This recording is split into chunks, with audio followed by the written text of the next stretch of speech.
Welcome to Beaver Banter, an Oregonian sports podcast. I'm Joe Freeman, senior writer with the Oregonian, and he's Nick Daschel, Beavers beat writer with the Oregonian, and we're here to talk all things Oregon State. Nick, how the heck are you today, buddy? Well, a little tired from last weekend, but I'm getting my win back. It's not over yet, man. You're getting to the stretch run. I need you to dig deep. Dig deep. Yeah, but there was three Friday, Saturday, Sunday games, so there won't be this week. This week's a lot easier. There are a lot of road games this week, so that reminds me of the I think it was a 2000. Well, I can't even remember now. It was either 11 or 12, the NBA strike year, and they had back-to-backs. There was at least a couple of those, and those were brutal. I can't imagine playing in those. No. Yeah. I bet you could golf 3 days in a row. Yeah, but golf isn't.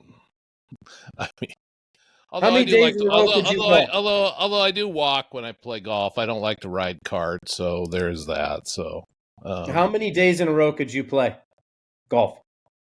Now or when I was now. I mean, I could still play every day if I was playing. I mean, once I get my hands, leathered up and I'm not peeling my skin off because I don't usually use gloves. So once my hands are good, I'm good. I mean, I played once last year. So how's that? Really? Once? I went out. It was the first time I played in 5 years.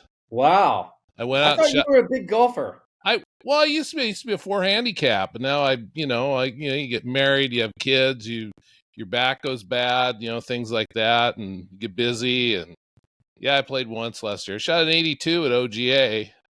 Not to brag, I used to be a 4 handicap, and I didn't play in 5 years, but I shot an 82. But I'm just telling you, if I could, if I had the time to play, I'd probably kick your ass. There is no question about that, because I am not good and have never been good at golf. Yeah. But I would challenge you to pick your other sport. Yeah, I'm sure you'd kill me in everything else. So. Except maybe pickleball, because you're not over 50 yet. No, pickleball's fun. I haven't played in a few years, but it's fun. A buddy of mine used to have a little course set up in his backyard. We'd play back there every now and then. Good stuff. I thought you had to be an old to play pickleball. Haven't you heard? Pickleball's taken over the world. I know, but it's taken over because it's taken over because it's an old man sport, old person sport. Well, I hate to tell you this, but I'm not as young as I look, and so I'm approaching old man age. I am looking at a dark beard, so I see there's no gray. Unless you're coloring it, so no, not yet. You can't tell. There's some grays flecking up in the mustache.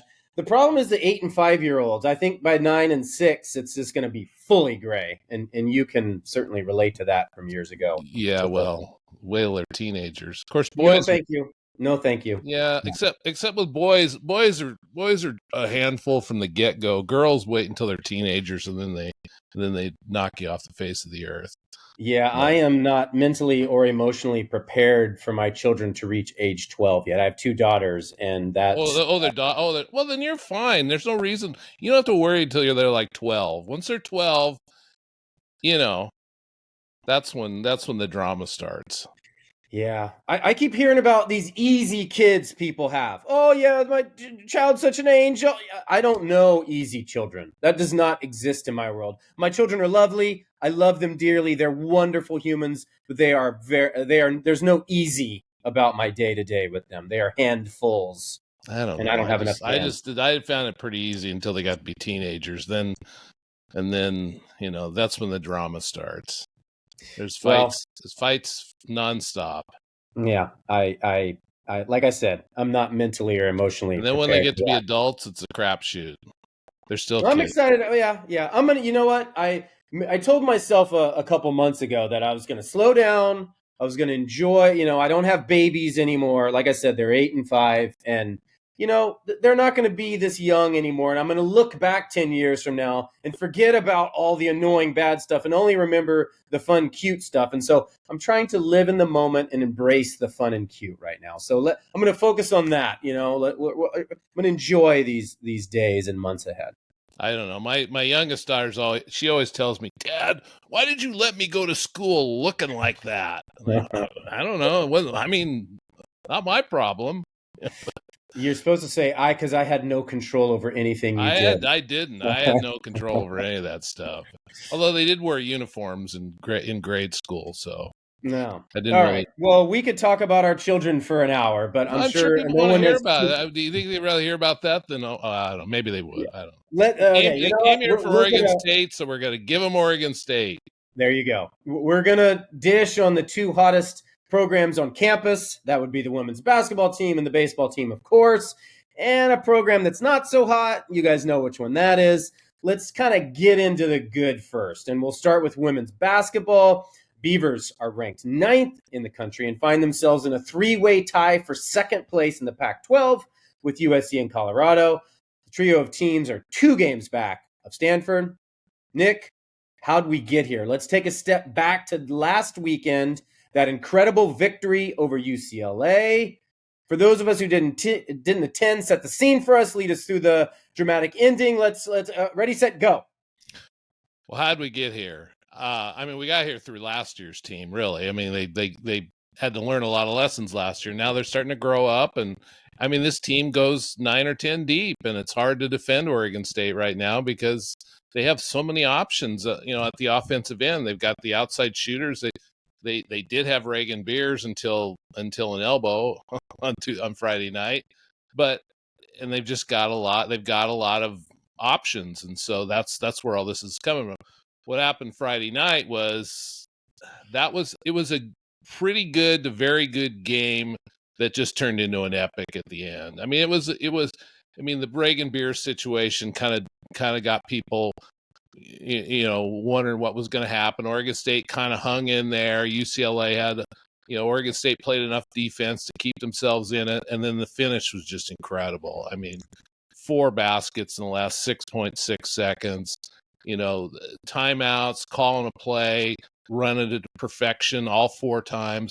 Oregon State had the ball last, and that's why they won. Because I think if UCLA had got the ball last, they would have won the game. That's the way that ending went. And when you're playing in front of a building that hadn't had that sort of crowd in a few years, that just made it even more special because it was loud, and it got louder at the end.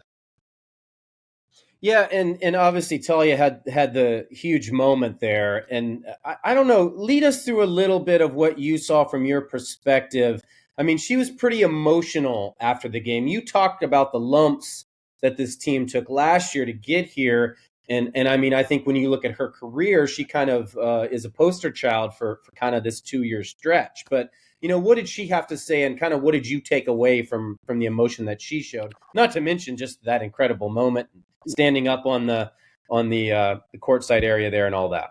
Well, I mean, she's been through the ringer, obviously. She came here as a pretty highly touted guard out of the Tri-Cities area.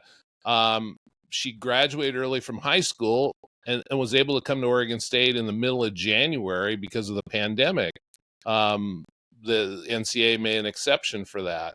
So she comes into this team, really as a high school senior playing her first year at Oregon State, steps in, plays 10, 15 games on an NCAA tournament team, lots of expectations, thinking that she's going to be the one to lead this team to greatness over the next several years. And then the last 2 years have been not so good. I mean, last year was the worst season Oregon State's had in a decade. And so, I'm sure she wondered, what was going on. And now it's all coming true for her at this point. She's had some moments this year where she's led the team, and Friday night is really where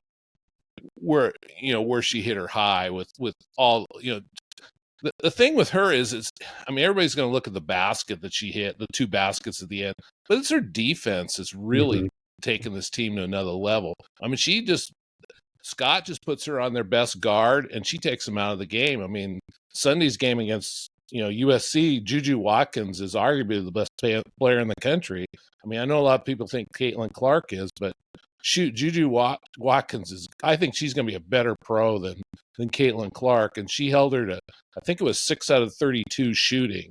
I mean, she's the leading scorer in the Pac-12 with 28 points a game, and I mean, she had to work to get her 18. So, Yeah, Nick, I mean, hot there was take no question that she was emotional after that Friday game, just to what happened, just based on the 4 years leading up to that point. Mm-hmm. Well, I mean, she had the most memorable moment, obviously, but the atmosphere in general. How does that moment? How does the crowd and all that kind of rank on the list of games you've attended over the years, and certainly in recent years, and just with regard to women's basketball?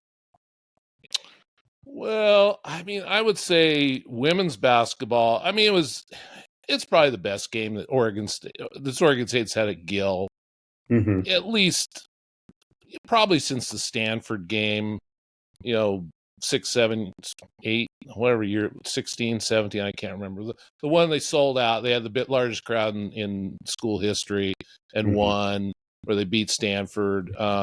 It's the only, I'm trying to remember. They have, it's like the only win they've had over Stanford in the last, I don't know, 15 years, maybe, Yeah. something like that. That one was pretty special. But I mean, for an atmosphere, oh man, I mean, that Arizona State Oregon State men's game a few weeks ago was pretty good, but there was not quite the crowd, and the stakes weren't nearly as high. It was just your garden variety regular season midweek game, as opposed to a de facto top 10 type women's basketball game. This one was way more important, and it kind of lived up to the building. It's probably at Oregon State, I'd say probably the best game I've seen, given the atmosphere and everything. Yeah, was what I was going to kind of wonder about was the stakes. There's so much at stake. It was such an important weekend for a team that has, significantly exceeded expectations, at least external expectations, and, kind of to thrust themselves in contention for a Pac-12 championship and have these two big games at the end of the year. I just felt like the moment was, it lived up to the moment. And, it can only give you momentum, I would think, heading forward. That said, the win did not come without a cost. Obviously, Reagan Beers suffered an injury. What's up with her? How long do we expect her to be sidelined? What's the impact of her injury on what's moving forward? Well, I mean, that was a big injury. Obviously, I think they beat USC if she plays, because they have to change their offense a little bit now without her out there. As far as when she comes back, I mean, they're pretty secretive around women's basketball about injuries. She's got a broken nose. My guess is Sunday she was in concussion protocol. They didn't say that, but that's my guess, because she had earplugs in and she left for the locker room at halftime. Again, I'm not saying that's what I know. I'm just speculating that's what it was. Informed speculation. Right. I mean, my guess is if you're wearing earplugs, there's probably something going on, in your head a little bit. When she comes back, assuming she clears concussion protocol, she's got to get used to wearing a mask, I would guess. I don't know that we're going to see her this weekend, but I wouldn't rule it out. I don't know that you want to roll her out for her first game back against Stanford, but when you're ready to go, you're ready to go. And then it's just a matter of, how comfortable is she wearing a mask? Some players can deal with it. Some have difficulty with it. So I guess we'll see. The big thing is you want to have her ready for the Pac-12 tournament, because that's where you can really, right now, as long as they don't lose, say, 3 of their next 4, they're going to still stay in a top 4 seed for the NCAA tournament. But if they can win 3 of these 4, maybe even beat Stanford, and then get to the Pac-12 tournament, maybe get to the championship game, I mean, they could play their way up to a 2 seed. And so, but they can't really do that without Beers. They're a good to very good team without her. They're a borderline Final Four team with her.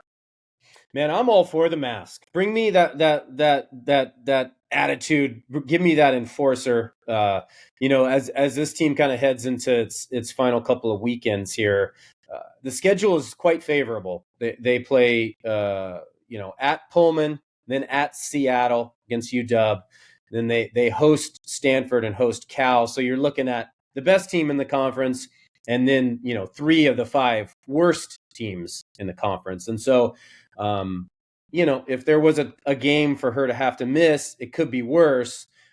That said, I agree with you. I don't want her just coming back for Stanford and getting thrown into the fire.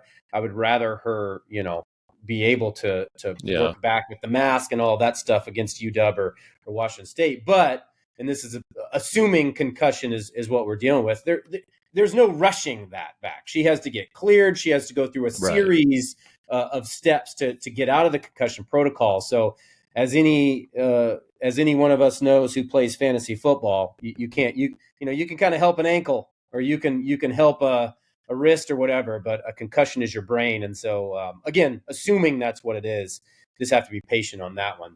Yeah. But as we do look for these last 4 games, kind of laid out what's ahead, boy, sure would be cool. Stanford might eclipse that atmosphere we saw on Friday. But what's at stake kind of the next couple of weeks, the next few weeks here, Nick? Well, a couple things. It looks like the Pac-12 championship is out because when they lost to USC, Stanford's schedule, I mean, let's be honest, their schedule is as soft as any in the Pac-12 this year. They really got a great schedule. They only have to play Colorado, Utah, UCLA, and USC, all teams that have been in the top 15 all year once instead of twice. Oregon State plays all those teams twice. The only good team they play twice is Oregon State. So Stanford had a leg up to begin the year, and they play Arizona State at home. They should win those games running away. And then they also have Oregon and Eugene. That's another game they should win pretty comfortably. So there's not 2 losses left on Stanford's schedule, and that's how many Oregon State would need in order to make up the difference. So let's just say the championship's out. The next thing you're looking for is to wrap up a top 4 seed in the Pac-12, so you can get a first round bye in the tournament. That looks pretty good as long as they can split in Washington. I'm not saying they have to sweep. Just split 2 of these last 4 games. I think that would be good enough because Colorado, Utah, UCLA, and USC all play each other next weekend. That's 4 losses between those 4 teams. Those are the teams they're battling to get one of those top 4. So I think as long as they can win 2 of the last 4, they're going to get a top 4 seed and get a first round bye. Now, in previous years, you'd want to try to avoid playing Stanford in the Pac-12 tournament as long as you could. I'm not sure Stanford is as good as they've been in the past, so I don't know where. I don't think it really matters what seed they get as long as they get one of those top 4 seeds. That's really what they're playing for at this point. And then once you get the Pac-12 tournament in Vegas, then it's just, then you're just starting to look at, how many games can we win, how we position ourselves for the NCAA tournament, because they know they're in. They just want to get one of those top 4 seeds in the NCAA tournament so they can play at home in the first 2 rounds of the tournament. Right. Okay. Well, I think we set the scene there. We'll drop some haymakers later. Let's stay positive. Speaking of dropping haymakers, Jiminy, how about the baseball team and the home runs? Man, yeah. I entered the season pretty high on this team. I kind of spent the offseason telling all of my Oregon State friends who were Oregon State alums and whatnot, that they should expect a pretty good season, that I thought it could potentially be a special season. And I have to say, the Beavers had an even better opening weekend than I expected. Everybody I talked to ahead of the opener, and just, with what they were returning and everything I saw I watched a couple scrimmages, everybody thought this lineup could be very, very good. Ryan Gibson, the hitting coach, thought it could be the best in school history. And that's saying something with the 18 team and the 17 team and on down the road. But there's no way to tamp down those expectations now, man. First 4 games, OSU scored 42 runs and hit 14 home runs. They had a game with 7 in their opener. They had another game with 5. The 7 tied the school record. They slugged 746. The lineup is just loaded up and down with guys who have power, guys who can hit into the gap, guys who get on base. And we didn't see it a ton because we didn't have to, but it's also a very fast lineup. Multiple guys stolen bases, including Travis Bazzana, which we'll get into in a little bit. But it was a very, surprise is surprise. It's not like they're playing, 4 top 25 teams. But Minnesota is a very patient offense that draws a lot of walks. New Mexico is usually a decent second-tier program. And then, Cal State Bakersfield is flip a coin on them.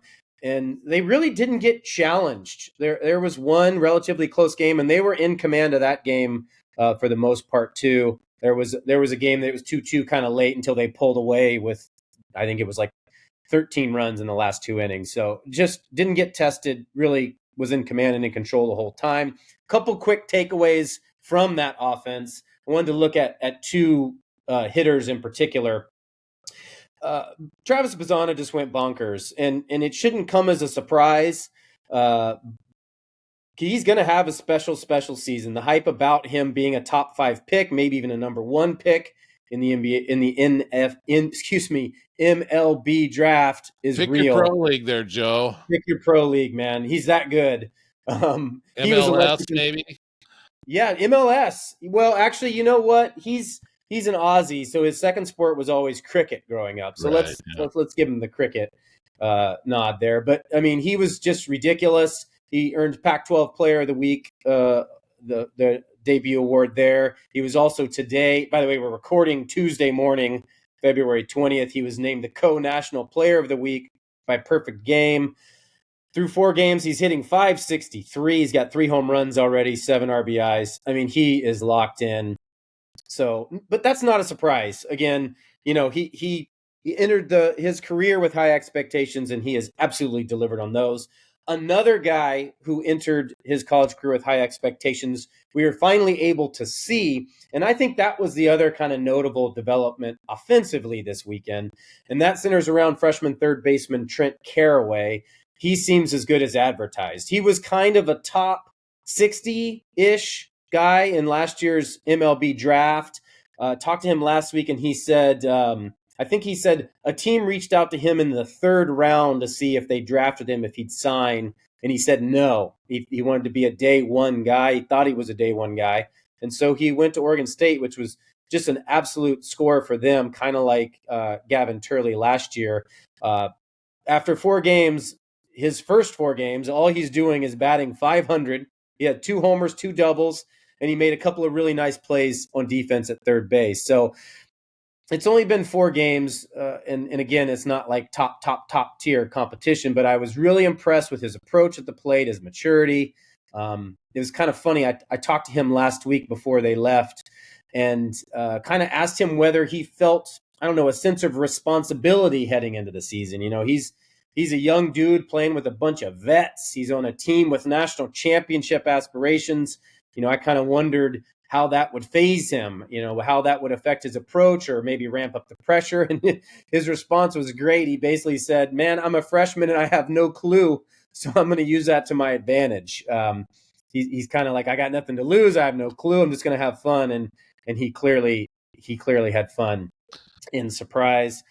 The other biggest development stepping away from that, prodigious lineup was the pitching. And that was the biggest question mark coming in to the year. And keep in mind that all the pitchers are on a pretty heavily guarded pitch count, especially early in the season. And so you're not going to see a guy, on his full inning count or anything like that. But there were some really encouraging developments from that standpoint. Aiden May, who is the transfer from Arizona, who is the Beavers' new ace, he was really solid in the opener, kind of hit 95 and up with his fastball. He beat New Mexico, gave up just 1 run and 4 hits, but he had multiple sliders that really, kind of kept hitters off balance with that heat. Really, I think he throws 5 pitches and really mixed them all really well. He had a kind of an underwhelming stats line last year at Arizona, but he played in a hitter's paradise. It was his first year in the Pac-12, and pitching coach Rich Dorman was emphatic that they think a change of scenery with a better team around him, second year in the Pac-12, and in not an insane hitter's ballpark would really increase his stock. And after 1 game, there's no reason not to believe him. the other couple of things, freshman Eric Segura made his first college start, and he was pretty impressive. Gave up 2 runs in 5 innings, had great pace, great control. I think he threw first pitch strikes to 17 of 21 batters he faced, really worked ahead in the count, was composed, really looked like he belonged. And that's going to be huge, as that was the biggest thing with this team last year. They had absolutely no pitching depth, and particularly starting pitching depth. Jacob Kamatz, Jaron Hunter suffered late season injuries and didn't even pitch in the postseason. And so the Beavers just had no chance. And I think the staff, Dorman and everybody else, kind of had to reevaluate how they chased the transfer market, transfer portal, and tried to add to that depth. And so, they went after Paul Skeens 2 summers ago, and he wound up at LSU because you can't compete with that NIL and other things. He came to visit Oregon State and then kind of chased the bag and ended up winning national championships. So good on him. But they had to change who they pursued and how they approached that. And I think Aiden May was a perfect guy there. And then going back to that depth they now have, Kamatz and Hunter made their long-awaited returns from injury. They were a little more up and down, worked behind in the count, threw a lot of balls, kind of labored more. Pitch count got way too high. They only went 3 and 4 innings or something like that, respectfully. But seeing them back was positive for them to return and kind of get their feet wet again after not pitching all fall and then not kind of ramping back up here during camp. So, and then behind them, bullpen was really good for the most part. There was a couple shaky moments. Tyler Mejia was not on his game, but Bridger Holmes was electric. He's a new guy. He's a JC transfer. Freshman Drew Talov struck out the side in his only appearance. AJ Lattery, the chiseled vet, was great. Kyle Scott was a little erratic in his first save chance, but he did close the game. And then from kind of an inspirational standpoint, Joey Munt, hard-throwing right-hander, made his first appearance after missing the last 2 years recovering from elbow surgery. He pitched a scoreless inning, struck out 2, so it was nice to kind of see him back on the hill. I know there's multiple readers who have been emailing me about him the last couple of years, so I'm sure they'll be happy to see him back as well. Wrapping up the baseball section of this podcast here, Nick. I should preface all that with it's only been 4 games, man. We got 50 more to go. It's the Beavers always play well and surprise. The bigger test will come immediately. That's this week. They're going to play at the home of the Texas Rangers in Arlington, Texas, and they've got a doozy of a 4-game schedule. They open with Texas Tech later this week, kind of a midweek game. And then they play number 2 Arkansas, Michigan, and Oklahoma State. Oklahoma State opened the year ranked, and it kind of lost a couple games this opening weekend, so we'll see how they are. But a really nice test there in their second weekend of the regular season. So, Nick, I think Tech is Tech in the top 20. Yeah, they just beat Oregon last weekend, didn't they? Texas Tech's ranked 19th. Yeah. And there's 5 polls, but we use the D1 baseball poll, and so they're number 19 there. The Beavers are number 7. So the Arkansas game in particular will be 2 versus 7, and that'll be really fun because I imagine against Texas Tech they're going to kind of show their midweek lineups and play start their midweek guys, both teams. I wouldn't be surprised if that was AJ Lattery, who just worked like an inning and a third over the weekend, but we'll see. Yeah. They're pretty guarded on their rotation sometimes, so we'll see how that pans out. But that number 2 or that Arkansas OSU game should feature both aces, and it should really be a fun one. Is that game televised at all? It's on Flow Sports, which is kind of a streaming thing you got to subscribe to. My understanding is that's where all the games will exclusively be. So a couple things I was going to circle back on, well, not at least one of them. So the home run, you said 16, right? Over 14. 14, okay. That just seems like a lot to keep up to, but I'm wondering, do they have any holes in their lineup? Because that's typically where that's typically how these things would start to fall off. If you found those holes, you could pitch around guys. Do they not have anybody in the entire lineup that teams will pitch around and They really don't. I mean, the only kind of, I don't want to say negative because it's 4 games, but the the minor, discouragement this weekend was Elijah Hainline. He's a transfer from Washington State, kind of took over at shortstop, and Kyle Dernetti manned that spot the last two and a half years. An incredible defender, arguably the best defensive shortstop in college baseball last year in particular, but really struggled to even hit 200. And so they really wanted an offensive upgrade. They got Elijah Hainline from Washington State after he hit double digits home runs, batted over 300, and he batted under 100 for the opening weekend. So someone who's looking on paper at this team would say he's their guy that you might be able to exploit. But I mean, shoot, he batted fifth in the lineup, so they view him very highly. And it's probably just a cold 4 games. He did hit a home run, so he did produce. But other than that, didn't do much. Yeah, we're talking about. I need to see more than 4 games before I write a guy off like that. Absolutely, 100%. And that's the caveat with all this. Yeah, they hit 14 home runs, but it was 4 games. But that said, it took them 9 games to get to 14 home runs last year, and they set the school record with 89 home runs. So that gives you an indication of the the potential of this lineup. But back to your, are there any holes? No, there really aren't. You've got so many veterans with Bazana and Micah McDowell and Mason Guerra, Brady Casper. Those guys have played a lot of baseball games, and that doesn't even talk about Gavin Turley, who's a future first round draft pick, who led the team in homers last year. Their catching duo, Tanner Smith, had an excellent opening weekend.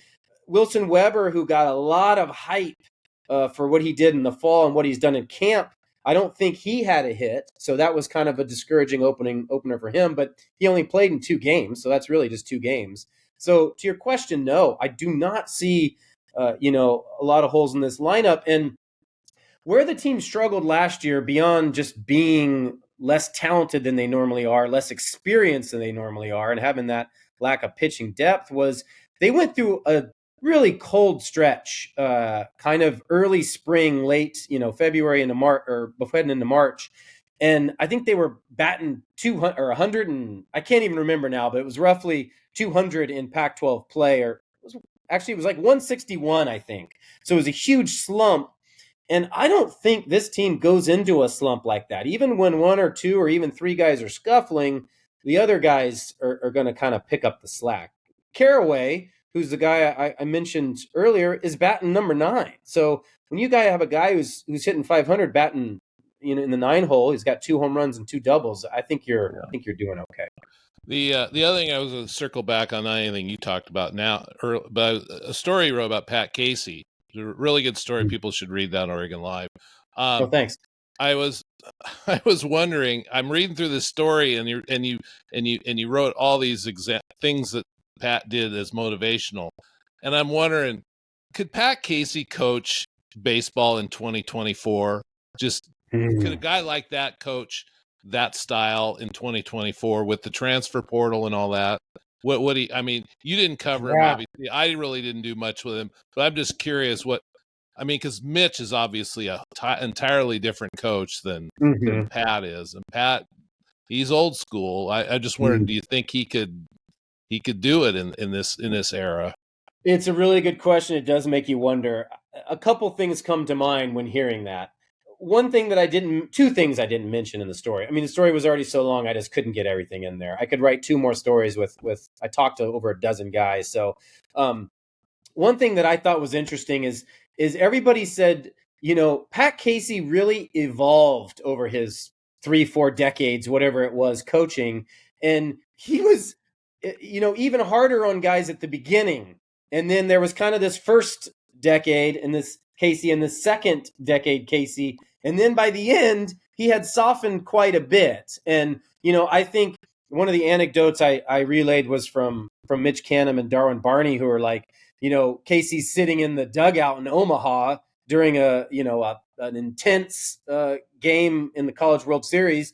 And Darwin looks over at Mitch and is like, should we flick his ear?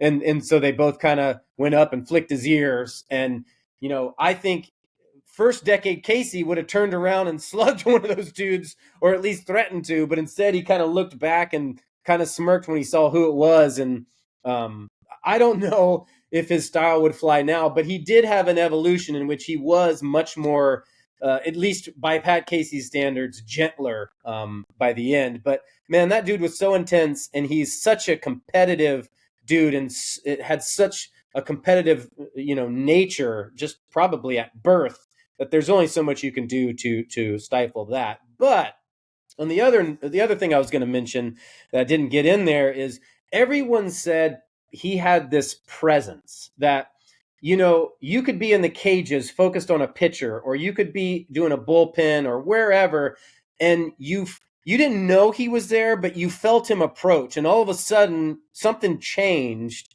and you just knew, oh shit, Pat Casey's here. And Mitch Canham kind of described it as one time when he was in the minors and he was in spring training, Muhammad Ali walked into the locker room and it was like, wait, what's that? And you just felt when Muhammad Ali's presence was there because he was the greatest. And, Pat Casey had a similar kind of feeling. And so, even to the day, if Pat shows up to an Oregon State practice, or if the players know that Pat Casey's going to be there, they sit up taller, they focus more. And so I wonder if just his status and what he has accomplished would still carry over into coaching, because you're right. It's a different generation. Guys are coaching now. I mean, they're scoring over 200 points in an NBA All-Star game or whatever it was. And so it's just a different deal. But I don't know, to answer your question. What do you think? I kind of, I don't, I mean, it always goes, for me, it always goes back to all the Oregon State fans that reach out to me about how bad men's basketball is. And, they always want to bring up Ralph Miller. And I think, Ralph was great in his day, but I don't know whether he could coach these guys today or not. I don't know whether his style would work at all. And I mean, you got to at least think, okay, these guys are smart enough to know they probably need to adapt, but could they adapt enough and still be effective? That's unknowable. But I mean, I kind of think Pat would probably figure it out, but I just don't. It's hard to know. I mean, you certainly couldn't get away with some of the stuff that he did way back in the day, for sure. Because guys will transfer. They just they don't want to go through the a lot of these guys don't want to go through the adversity. They just don't. Yeah, and another thing comes to mind is everybody I talked to said he handled everybody differently, and he knew how to read personalities, and he kind of picked guys to just kind of verbally undress, or to choose to single out as kind of a message to the whole team. And he did so because he knew those particular guys could handle it. I keep bringing up Darwin and Canham, but, Casey went hard at Mitch Canham because he knew that's what he needed, and he knew he could handle it. He didn't necessarily do that to Darwin. Darwin said he didn't really have these blow-ups at him. In fact, there was one story I told him there where Darwin, his freshman year, he goes in after 2 or 3 weeks. He's kind of in a slump, and he's batting in the 3-hole, and goes in before the game to talk to Coach Case. And he's like, hey, man, if you need to move me down in the order, take me out of 3-hole, I totally understand. Don't feel like you have to do it for me. And Casey's like, well, I'm going to move you down today because you came and brought it up, but you're going to hit. And so he had a different approach with him. And I don't know. I think maybe because of how he reads guys, he kind of would be able to navigate that a little more. But you're absolutely right, man. With the transfer portal, you just can't be messing around, because a guy could leave practice on a Tuesday and be on a new team, a month later or whatever. So it's definitely a balancing act these days. There's no balancing what's going on with the Oregon State men's basketball team. Now that we've kind of, I guess, focused on the positives going on around campus, now let's shift to the men's hoops. Beavers are last in the Pac-12, and they're going out with a whimper. Nick, the season's toast, right? Well, depends on what your expectations were going into the year. I mean, I always thought that the best case scenario for this team is to get somewhere near 500. And I think deep down, that's what Wayne probably thought too. I mean, he wanted to show some progress this year because he'd been emphasizing, I brought in all these new guys last year. We're building this up for a 2 or 3 year period, and we get to the third year, that's when we'll be pretty good. I don't know in college basketball you can do that anymore, but that's what that was what Wayne sold Scott Barnes on, and so that's where they're going. They're 11-15 right now. They've got they're on a 6-game losing streak, so to think that they can win some of these games and get back to 500 by the end of the year seems a bit of a stretch. But they head down to the Bay Area this week for Cal and Stanford. Both games, teams that they could beat if they played well, but they are road games. Then they have Oregon at Oregon. That's going to be difficult, even though they almost won Saturday night against the Ducks. And then they finish at home against Colorado and Utah. So, I mean, like I wrote about over the weekend, it's these 6 to 8 minute stretches in a game that kills them. They've lost a bunch of winnable games this year because they just, for whatever reason, just completely forget how to play for about 6 to 8 minutes. The rest of the game, they're pretty good. So if they can get rid of, at least maybe knock that down to 2 minutes or something like that, or just get rid of them altogether, maybe they can win a few of these games. Can they get, I think the goal has got to be try to get as close to 15 wins as possible. I think if you can get to 15 wins, hold on to this roster for next year, play in the WCC, I think they got something. But they got to start winning some of these games. They just got to start. They got to start turning around. It's not one thing either. It's like when they go bad everywhere. And when they're playing well, they play well on both ends of the floor. Their post play is killing them a little bit. Casey Abekwe, he just hasn't evolved this year at all. And try and show Marial a little bit. The 7-2. He's listed as a senior, but I still think he's got another year of eligibility left. He started against the Ducks and had some moments, but the post play is killing him. And they need to find ways to get Pope going a little bit more in games, because when he gets going, he can really fill it up. I don't know. I mean, if they finish with 11, I mean, if they finish the regular season with 11-game losing streak, lose the last game, I don't know what you do, because they're stuck. I don't know. Here's my problem is they have 3 wins, man, and it's not like in conference, and it's not like the Pac-12 is just having this, ridiculously dominant season. I mean, Arizona's very good, and I think they have 2 ranked teams maybe right now. So it's not like they're just playing this murderer's row, every week, and so you have to, with what you're talking about with this 2-3 year plan, you have to show growth and evolution and kind of instill some hope. And so, I mean, I look at these last 4 or 5 games as, vitally important, because you just can't end the conference season with 3 wins. And like you said, 11 losses in a row. And so, I mean, I don't know what you do at this point. Well, you can even sell 11-15 if all the losses were solid, down to the wire type ones. But the problem is they've had several games they've lost by 20 plus points. So those are the situations where you go, is this team really getting any better?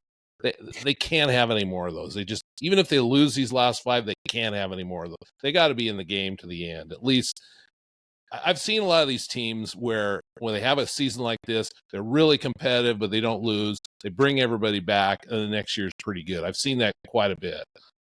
Whether they can do that, I don't know, but they can't. They got to stop getting blown out. That's happened way too many times this season. That's probably been the most disappointing part of this team is the number of blowouts they've been on the back end of. The most dangerous thing with fandom and with passionate following of any sports program, professional or college, isn't being angry about a program and being upset with the direction. It's apathy. And I sense that the men's basketball program right now, the fans they're just apathetic about it. They just are indifferent because they've come to expect what's happening, and they don't see, hope on the horizon. And so rather than be angry about a loss because they were expecting a competitive game or a win, they just don't care. And from my perspective, after all these years of doing this, that is a death blow for a coaching staff, for a program, and on down the line. And so, I mean, obviously, Oregon State's financial situation is what it is with its conference and all that stuff. But again, when people don't care, that's the biggest problem. And Well, the that's worst thing that's happened to Oregon State this year is what's happened at Washington State. They were pretty good last year, lost pretty much all their good players. Kyle went out and retooled the whole roster. Doesn't have a great situation with NIL, and look where they're at. They're one game out of first place and probably going to go to the NCAA tournament. And so fans look at Washington State and go, "Why can't we be that? Why can't we do that?" And it's a fair question. Wayne decided to go in a different direction. But still, that's the question fans are going to ask. Why couldn't we have just hit the transfer portal and brought in a bunch of these guys? I guess the answer could also be, well, Oregon State tried that the year after the Elite Eight, and look what happened. They got a bunch of guys they got a bunch of transfers that didn't work out, and so yeah, I don't know. That was a different situation with COVID and not being able to build relationships and do their due diligence. Yeah, COVID kind of certainly that was a factor. Yeah, that was a factor. So, all right. Well, before we get out of here, Nick, the great Nick Daschel has a rule change he wants to propose. Let's get into it, Nick. What do you got for us? Well, I don't know if I have a rule change so much. It's just men's basketball is the one of the three people most pay attention to. The NBA, women's college basketball, men's college basketball. They're the one sport that doesn't advance the ball late in games after timeouts to midcourt. And as you saw against the UCLA Oregon State women's game, what a boost that does to the end of game situations. And you saw what happened with the Oregon State men's game, where Oregon scores with 1 second left to take the lead. Oregon State's got to go the length of the floor in a second. Impossible. But had they got the ball at midcourt, Oregon State women were in the same situation Friday night, 1.1 seconds left, and they got a game winner. Oregon State men weren't in that situation. I mean, college basketball has got to figure out this is still it's an entertainment business. You got to make. I mean, I get that the purists say, well, you should have to go the length of the floor in any situation. Well, it seems to work in the NBA just fine, and it works for women's basketball. I'm not sure why college men's basketball is the same situation. And the other thing the men do is they only play 2 halves instead of 4 quarters, which I guess don't excuse it. Don't excuse it. Well, some people would go, well, that's 6 and 1, half a dozen of them. But the difference is for women, they play 4 quarters. They have 5 fouls in each quarter. Men go seven fouls, and then you go to 1 and 1 until 10. Well, that 1 and 1 is a killer in men's basketball because a lot of times you end up sending a post to the free throw line and a 1 and 1. They miss the front end, and the possession's toast. And the women, they don't have 1 and 1s. The NBA, they don't have 1 and 1. So I think that's another one that they could look at just to make it a little bit more of an entertaining game. I know what a big fan of college basketball you are, Joe. So yeah. Don't get me started. I took my 8-year-old. She started playing basketball for the first time. She's played in about 4 games. I'll tell you, there's nothing like watching an 8-year-old girls basketball game. It's incredible. I took her over to a Pilots game a couple weeks ago. She absolutely loved it. We had a blast. But I was reminded that why the heck are they playing 2 halves? It makes no sense. Every other level of basketball around the world plays 4 quarters. It's a 4-quarter game. My Tuesday night basketball game, well, we play 4 quarters. It's a different kind of a setup. But, I mean, even at our level, old man idiot game, we play 4 quarters. And I agree with you on the you should get the ball at half court. I mean, it's a no-brainer. It creates more drama. I mean, I can think of one iconic play in all my years of watching basketball, Grant Hill to Christian Laettner. Other than that, I mean, and that was a miracle. It takes a miracle. It doesn't necessarily take a miracle, to inbound the ball and run a set, even with seconds left. Oregon State and UCLA scored twice in 2.2 seconds because they were able to have the ball at half court. Exactly. You, by the way, do you coach your 8-year-old team or no? See, I did. Yeah. I coached both my daughters, third grade Oh, team. nice. They have the 8-foot rim, 9-foot No, rim. no. They do full 10-foot rims, so there's a ton of air balls if they even get shots off.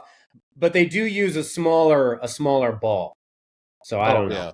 Well, please tell me that the league doesn't allow zone defenses.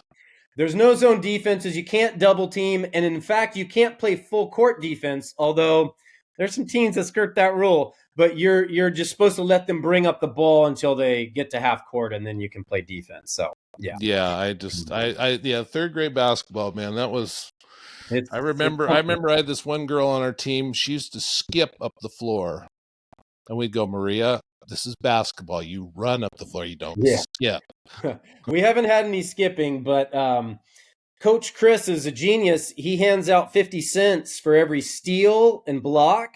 And so my daughter, Finley, she just chases steals all day because she wants to bring home those ducats. So, you know, you got to motivate them how you got to motivate them. But it's fun. And they play 4 quarters of basketball on that note.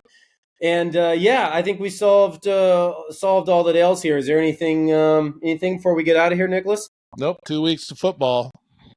2 weeks to spring football. You know, maybe the next pod or the one after that, we'll do a little spring preview, depending upon how it sets up with that. It's March 5th, right? Is the spring opener? March 5th, Tuesday, March 5th. That's why it's exactly 2 weeks from. In fact, they'll be getting close to wrapping up their first practice just as we're finishing up this pod. So there you go. And we'll go ahead and finish up this pod on that note. Thank you so much for listening. We had to move from Monday to Tuesday this week because there was a baseball game yesterday, but we're going to try to stick to Mondays moving forward. So enjoy your week of Oregon State sports, and we'll talk to you next week. Take care.